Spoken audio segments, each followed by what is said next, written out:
이재명이가 이렇게 지금 거의 뭐 죽상이 되어 가고 있지 않습니까? 골로 가는 지경에 이르다 보니까 이제는 과거에 조금박해 때 그 김혜영 전 최고위원이 역사의 무대에서 사라져라 이때만 하더라도 저 개딸들이 난리 법석을 치고 뭐 그랬지 않습니까? 그리고 뭐 미친 사람 아니야? 이상한 사람 나왔다 그랬는데 이제는 뭐 너도 나도 이재명 물러나라고 하는데 그 앞장서는 분이 이상민 오선 의원이죠. 오늘도 KBS에 나가가지고 이재명 리스크가 총선까지 가면 최악이다. 자진 사퇴의 결단을 내려야 한다. 이렇게 했고 김종민 의원도 얼마 전에 경향신문 인터뷰에서도 뭐 유사한 얘기를 하고 양양자 의원은 리더십이 상실이 됐다. 이재명 리스크, 이건 사법 리스크가 아니라 이재명 리스크고 이재명은 민주당의 계륵이 돼버렸다. 뭐 이렇게 비판을 했더라고요. 어떻습니까? 지금 이 포스트 이재명을 겨냥해서 이제 노골적으로 이재명 나가라.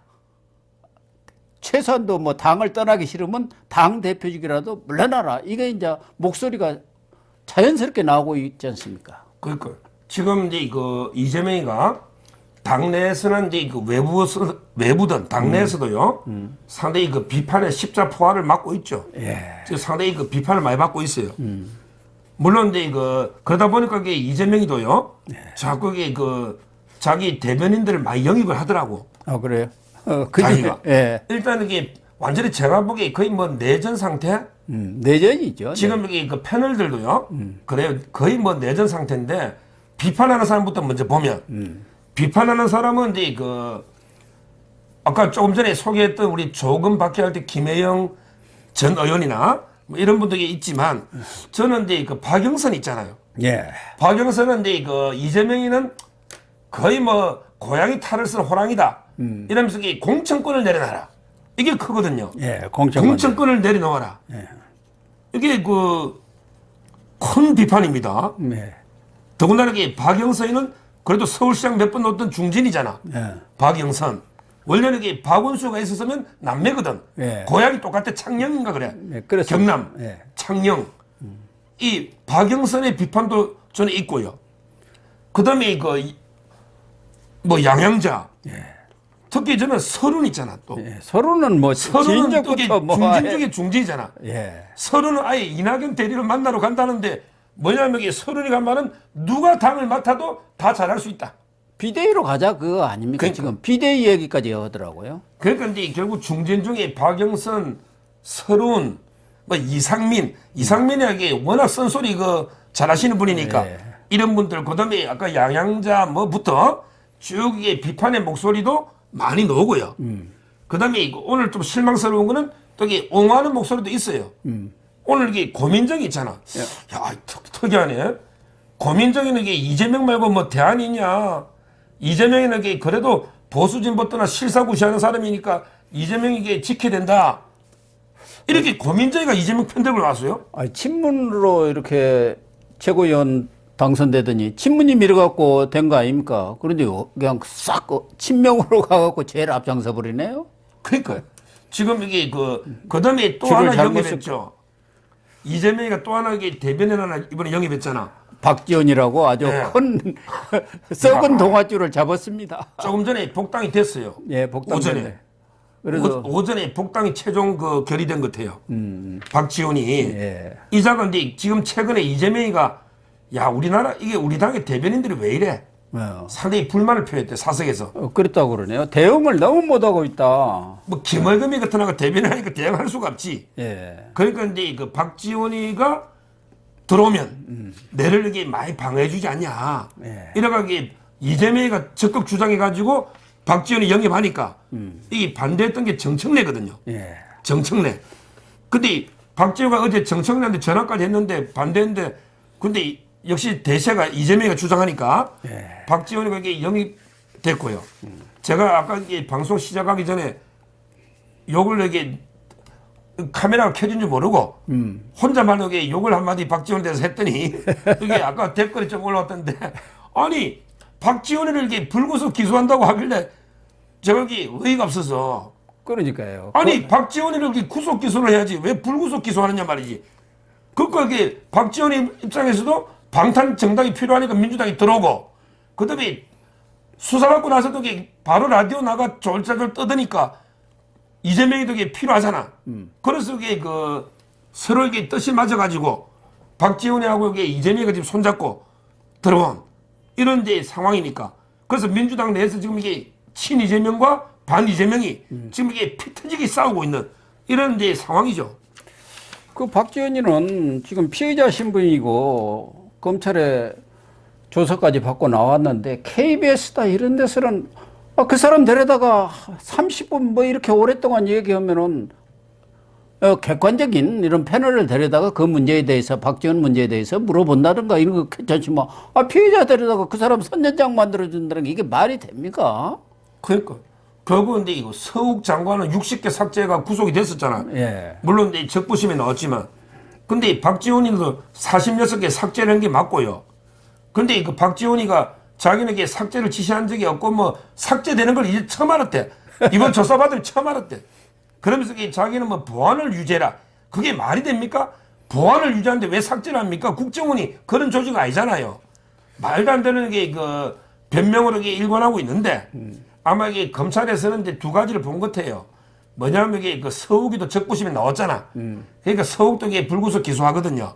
근데 박지원이 이렇게 서욱이 때문에 아마 하나 불구속한 이유가 첫째고, 그 다음에 두 번째는 박지원이 이게 워낙 고령이다 보니 나이가 때문에 이게 좀 감안한 것 같은데, 제가 누누이 말하지만 박지원이가 이게 그 나이만 이게 그 42년 3년생이지 실제 이게 그 재혼하려고 이게 부인 여자 구하러 다닌다고 제가 누누이 말했고, 자기가 지금 이게 목포에 출마한다고 지금 떠들고 있어요.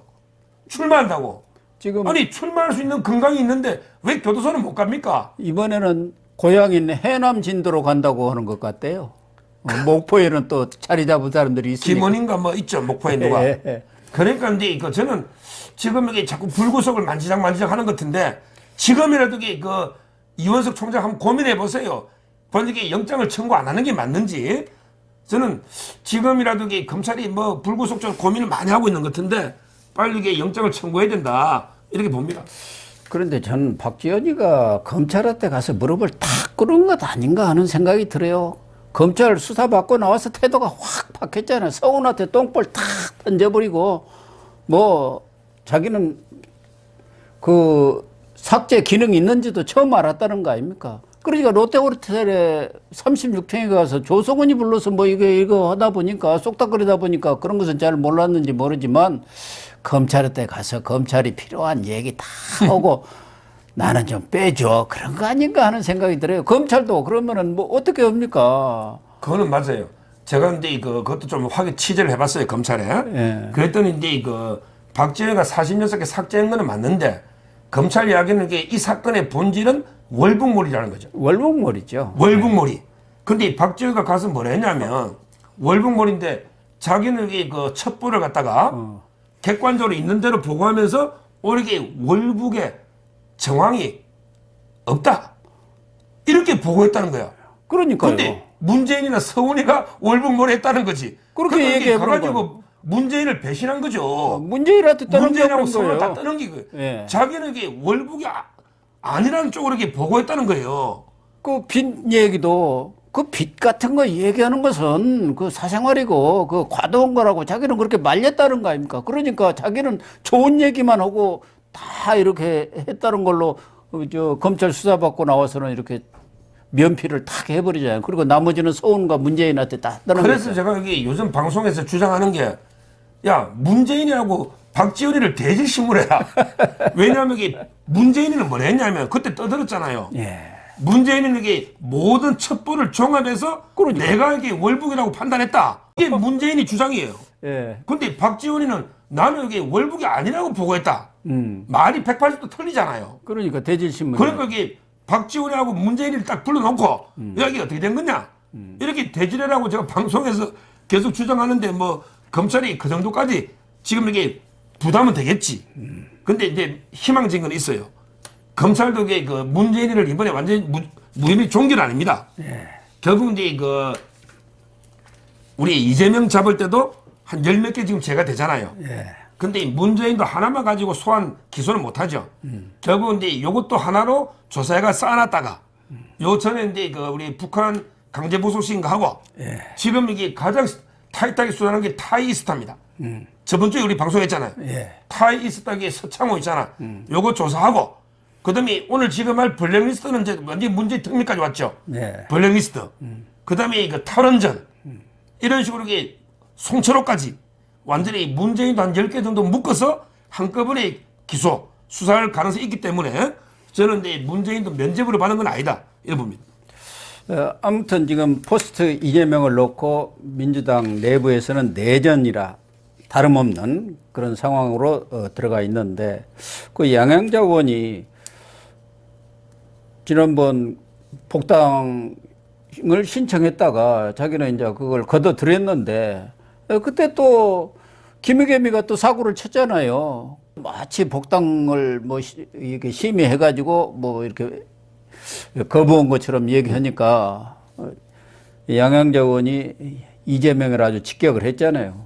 리더십이 다 상실돼 버렸다. 그래가지고 이재명의 말이 먹히지를 않고 희화화되고 있다는 거 하나 얘기하고 이재명이가 나름대로 성과를 내려고 했는데 국회라든가 이런 걸 통해서 근데 법도 하나도 처리 안 하고 예산도 처리를 못해. 결국은 다수당 책임으로 돌아갔고 그렇다고 한다면은 뭔가 새로운 그 아젠다 국가를 끌어갈 수 있는 그런 아젠다를 제출해야 하는데 그런 것도 전혀 못 내놓고 있다 보니까 이재명이는 이제 민주당은 괴력이다 하니까 김남국이가 오늘 나서가지고 가구 향립회 의회에서 좀 얘기를 들은 모양이에요. 지부 개가 밖에다 대고 소리를 쳐야 하는데 안에다 대고 소리를 친다. 향립회 이런 말을 들어가지고 이 김남국이가 양양자 의원을 저격하고 나섰는데요. 어쨌든 그것은 뭐 여담이고요. 아까 얘기한 대로 박영선 전 장관 또 임종석 전해철 이런 사람은 물론이고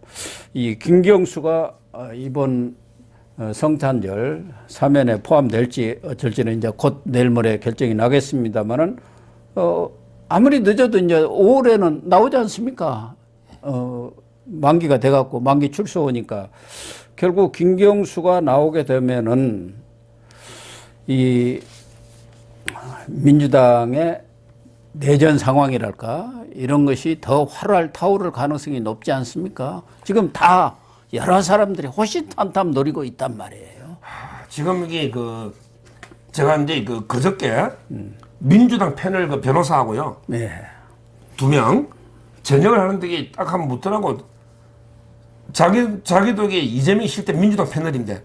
근데 제보고 그러더라고. 형님 일하면서 거기 차기의 민주당의 지도부의 대안이 누가 있습니까? 이재명이 이게 낙마 꼬꾸라지면 사람에게 누가 있습니까? 민주당에 뭐 이런 걸 제가 훈수를 보니까 한번 저한테 묻더라고요.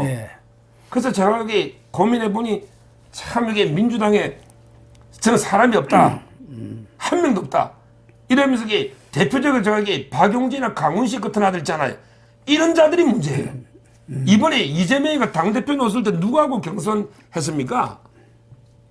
박용진이, 그 다음에 강훈식이.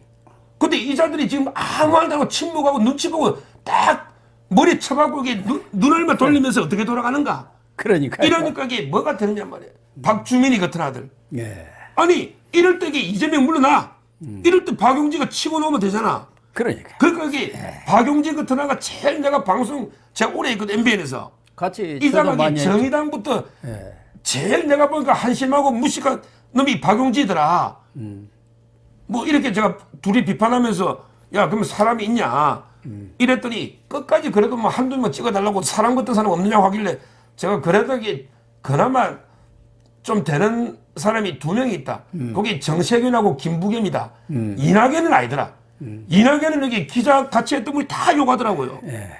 근데 정세균 김부겸으로 되겠습니까? 저는 안 되고 그 다음에 그 바둑이 있잖아요. 김경수. 아, 이거는 진짜게 고평가된 거예요.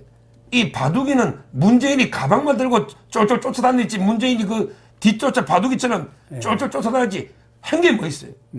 그러고 이게 그 국가보안법 2번의 폭처법의 드루킹의 국사법 전과 사범입니다. 뭐 이게 내용도 없지만 한 게 없어요. 그냥 뭐 노무현 때 마지막 비서관하고 뭐 문재인 때 수행 이거 외에는 게 한 게 없잖아요. 예. 저는 지금 이게 민주당도 참 큰일이에요. 우리 그래도 건전한 야당이 필요하잖아. 정말 그게 사람이 없는. 그러니까 이제 김남국 같은 아들도 껍적거리지만 그러니까 앞으로 이게 누가 해야 될지. 고민정의가 대안이 있느냐 그러고 나서는 것 아닙니까? 역대 야당 중에 이렇게 무너진, 이렇게 붕괴된, 이렇게 약한 야당이 있었나? 이런 생각이 들어요.